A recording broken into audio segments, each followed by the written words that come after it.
Unang Samuel, Kapitulo 6. Ibinalik ang kaba ng tipan.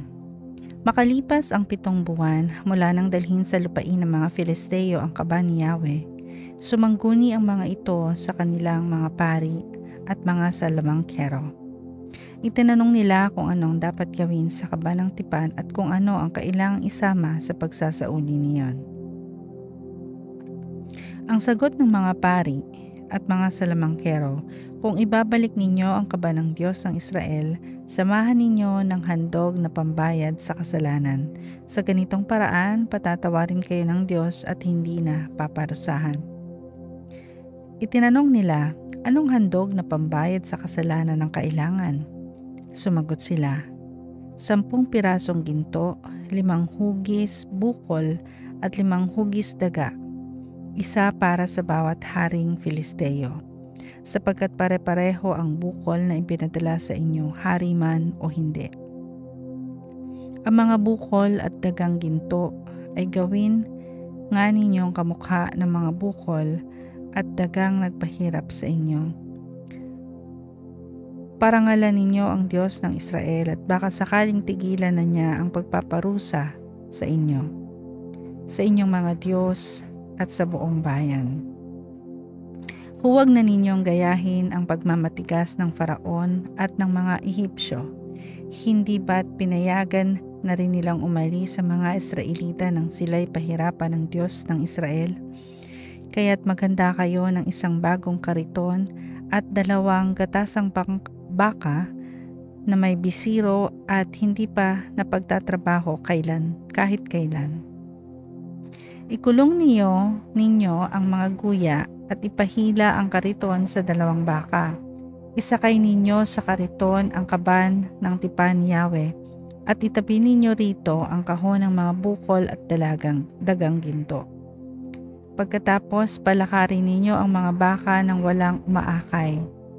Tingnan ninyo kung saan pupunta. Kapag dumiretso sa Bet-Semes, si Yahweh nga ang nagparusa sa inyo. Kapag hindi nagtuloy sa Bet-Semes, hindi siya ang may kagagawa ng nangyayari sa atin, kundi nagkataon lamang. Kumuha nga sila ng 2 babaeng baka na may guya. Ipinahila sa mga ito ang kariton at ikinulong ang mga guya nito. Isinakay nila sa kariton ang kaba ng tipan at ang kahon ng mga daga at bukol na ginto. Lumakad ang mga baka tuloy-tuloy sa Bet-Semes. Umuunga pa ang mga ito habang daan. Ang mga ito'y hindi lumiko sa kanan o sa kaliwa. Ang mga pinunong Filisteo naman ay sumunod hanggang sa hangganan ng Bet-Semes.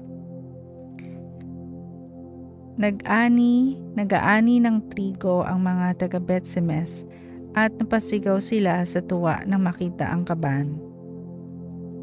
Ang kariton ay tinigil sa tabi ng isang malaking bato sa bukid ni Joshua na taga Bet-Semes.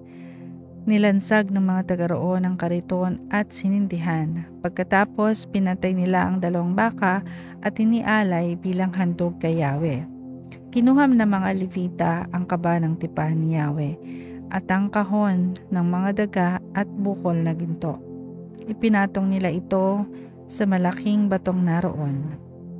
Nang araw ring iyon, ang mga taga Bet-Semes ay naghandog kay Yahweh.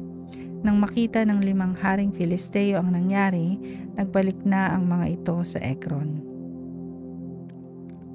Ito ang mga bayang pinag-ukulan ng mga gintong bukol na inihandog ng mga Filisteo kay Yahweh bilang handog na pambayad sa kasalanan.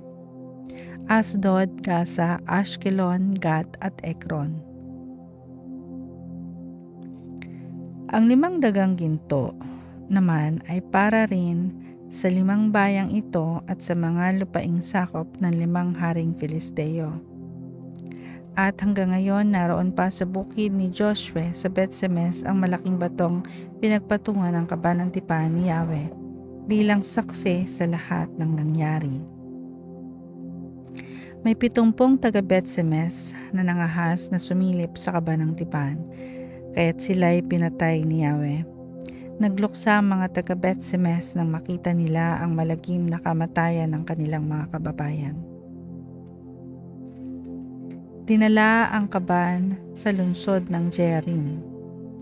Sinabi ng mga taga Bet-Semes, sino ang makaharap kay Yahweh sa banal na Diyos? Saan kaya mabuting ipadala ang kanyang kaban para mapalayo sa atin? Nagpadala sila ng mga sugo sa lungsod ng Jearim. Pinasabi nilang kunin doon ang kaban ng tipan ni Yahweh sapagkat ibinalik na ito ng mga Filisteo